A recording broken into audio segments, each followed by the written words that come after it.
In 2019, Alice Oseman released the first volume to her graphic novel, Heartstopper. It quickly took off as a fan favourite among the queer community, and 4 books later it was announced that the heartwarming story of Nick and Charlie would be turned into a Netflix series directed by the beloved director Euros Lyn. Heartstopper follows the story of Charlie, an openly gay overthinker, and Nick, a joyful rugby player, as they meet at school and quickly become friends and soon develop feelings for each other. Euros Lyn is known for his work with the Doctor Who series, and when it comes to directing television series, he normally has a darker style. But however, as a gay man himself, and have worked in the industry for so long, there's no doubt that he was a perfect pick to bring Heartstopper to our screens.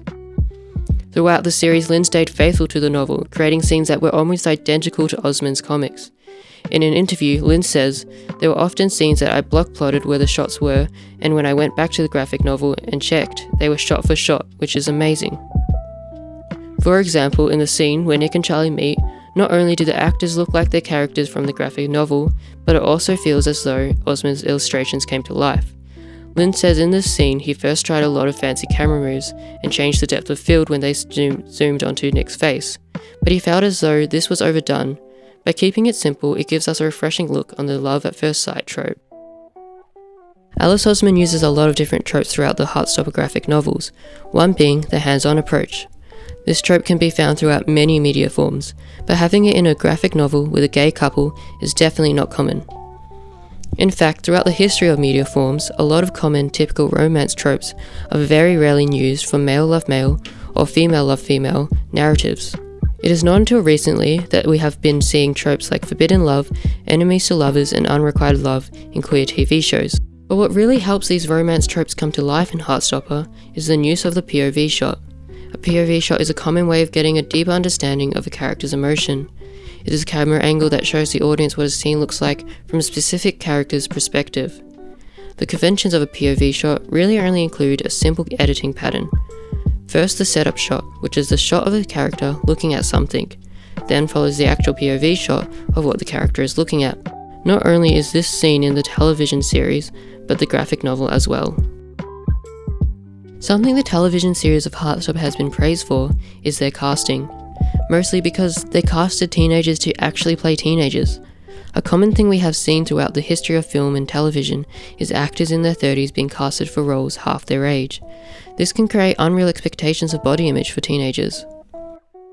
So for Lyn and Oseman, casting was so important, and the two did manage to get actors and actresses that didn't have a massive 10-year age gap between them and their role.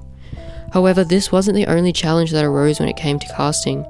At the time of casting, they were in the peak of COVID-19, so as you can imagine, doing chemistry read for Nick and Charlie over Zoom wasn't ideal.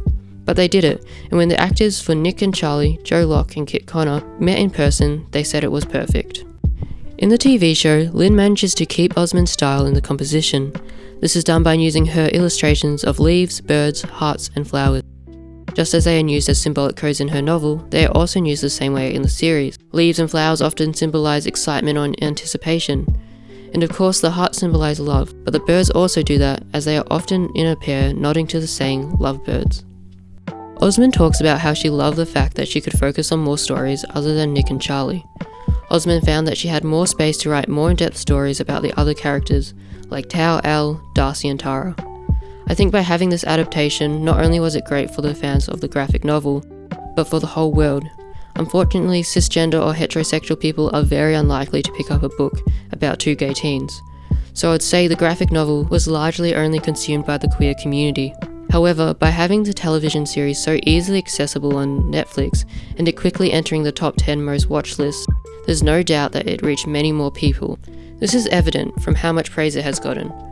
From Jessie J thanking actor Joe Locke at her concert, to Luke Pollard, UK politician, using it as an example in a debate against conversion therapy. Who plays Elle in the show, who is not only epic in her acting, but the class and visibility of her as a trans actor and her transfer to the Doctor Who universe has not only inspired me, it's inspired young trans people across the world, and it has saved lives.